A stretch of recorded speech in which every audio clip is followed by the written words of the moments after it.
اگر آپ کے پاس برسوں کی جمع پونجی ہو اور اچانک راستے میں کوئی ضرورت مند مل جائے، کیا آپ اپنا خواب قربان کر دیں گے؟ یہ کہانی ہے ایک ایسے نوجوان کی جس نے حج کا سفر شروع کیا، مگر اللہ نے اس کے لیے کچھ اور ہی لکھ رکھا تھا۔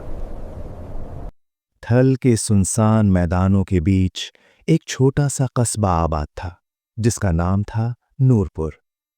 مٹی کے گھر، ٹوٹی گلیاں اور شام کو جلنے والے تیل کے چراغ، یہی اس بستی کی پہچان تھی۔ اسی بستی میں ایک نوجوان رہتا تھا جس کا نام تھا یوسف بن حامد۔ یوسف نہایت سادہ زندگی گزارنے والا لڑکا تھا۔ اس کے پاس چند اونٹ تھے جنہیں وہ قریبی منڈی تک لے جاتا، کبھی لکڑیاں بیچتا اور کبھی لوگوں کے کھیتوں میں مزدوری کر لیتا۔ اس کے کپڑے ہمیشہ دھلے تو ہوتے مگر پرانے، جوتے اکثر ٹوٹے ہوئے اور چہرہ دھوپ سے سانولا ہو چکا تھا، مگر اس کی آنکھوں میں ایک عجیب سی چمک تھی، ایک خواب کی چمک۔ وہ خواب تھا بیت اللہ کی زیارت کا۔ ہر صبح جب فجر کی اذان فضا میں گونجتی تو یوسف آسمان کی طرف دیکھ کر دھیرے سے کہتا، یا رب، ایک دن مجھے بھی اپنے گھر بلا لینا، میں تیرے در پر حاضری دینا چاہتا ہوں۔ قصبے میں ہر سال چند خوش نصیب لوگ حج کے لیے روانہ ہوتے۔ جب وہ واپس آتے تو مسجد کے صحن میں بیٹھ کر قصے سناتے۔ کعبہ کو پہلی بار دیکھ کر آنکھیں خود بخود جھک گئیں۔ صفا اور مروہ کے درمیان دوڑتے ہوئے یوں لگا جیسے روح کانپ رہی ہو۔ یوسف خاموش بیٹھ کر سب سنتا رہتا۔ اس کی آنکھوں میں نمی آ جاتی مگر وہ مسکرا دیتا۔ ایک دن قصبے کے بزرگ عالم دین مولانا کریم الدین نے اسے تنہا بیٹھا دیکھا۔ وہ اس کے پاس آ کر بولے، یوسف، تیرے دل میں جو خواہش ہے وہ اللہ کے ہاں ضائع نہیں جاتی، مگر یاد رکھ، نیت کو سچا رکھنا سب سے بڑا عمل ہے۔ اس دن سے یوسف نے عزم کر لیا۔ وہ ہر روز اپنی کمائی میں سے ایک چھوٹا سا سکہ الگ رکھتا۔ اگر 2 وقت کا کھانا ہوتا تو 1 وقت پر گزارا کر لیتا۔ نیا لباس لینے کا موقع آتا تو پرانا ہی سی کر پہن لیتا۔ وہ جانتا تھا کہ اس کے پاس زیادہ کچھ نہیں، مگر اس کی نیت امیر تھی۔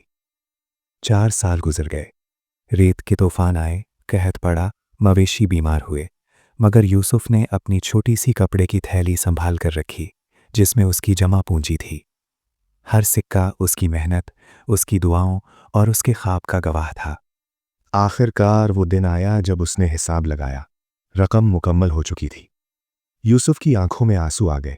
وہ مسجد پہنچا اور مولانا کریم الدین سے کہا، حضرت، اگر اللہ نے چاہا تو اس سال میں حج کے لیے روانہ ہو جاؤں گا، دعا کیجیے۔ مولانا کی آنکھیں بھر آئیں۔ انہوں نے ہاتھ اٹھا کر دعا کی، یا اللہ، یہ تیرا بندہ خلوص سے آیا ہے، اسے اپنے مہمانوں میں شامل فرما۔ پورا قصبہ اسے رخصت کرنے آیا۔ کسی نے کھجور دی، کسی نے پانی کی چھوٹی مشکیزہ۔ یوسف نے اپنی تھیلی کندھے پر ڈالی، لاٹھی ہاتھ میں لی اور سفر پر نکل پڑا۔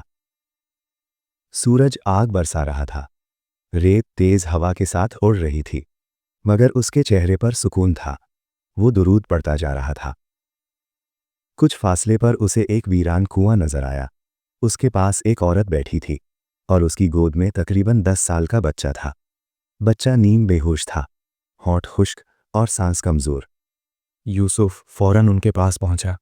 بہن، کیا ہوا؟ عورت نے کمزور آواز میں کہا، ہم مسافر ہیں، میرا بیٹا کئی دن سے بیمار ہے، نہ دوا ہے نہ کھانا، شاید یہ آخری سانسیں ہیں۔ یوسف کے قدم رک گئے۔ اس نے اپنی تھیلی کو مضبوطی سے پکڑا۔ 4 سال کی محنت، بیت اللہ کا خواب، وہ چند لمحے خاموش رہا۔ اس کے دل میں جیسے جنگ چھڑ گئی ہو۔ اگر میں سب دے دوں تو میرا سفر ختم ہو جائے گا، مگر اگر نہ دوں تو یہ بچہ شاید مر جائے۔ اس نے آسمان کی طرف دیکھا، پھر بغیر ایک لفظ کہے اس نے اپنی تھیلی کھولی، ساری رقم نکالی اور عورت کے ہاتھ پر رکھ دی۔ اس سے دوا لے لو، کھانا خرید لو، اللہ بڑا کارساز ہے۔ عورت روتی رہی، بیٹا،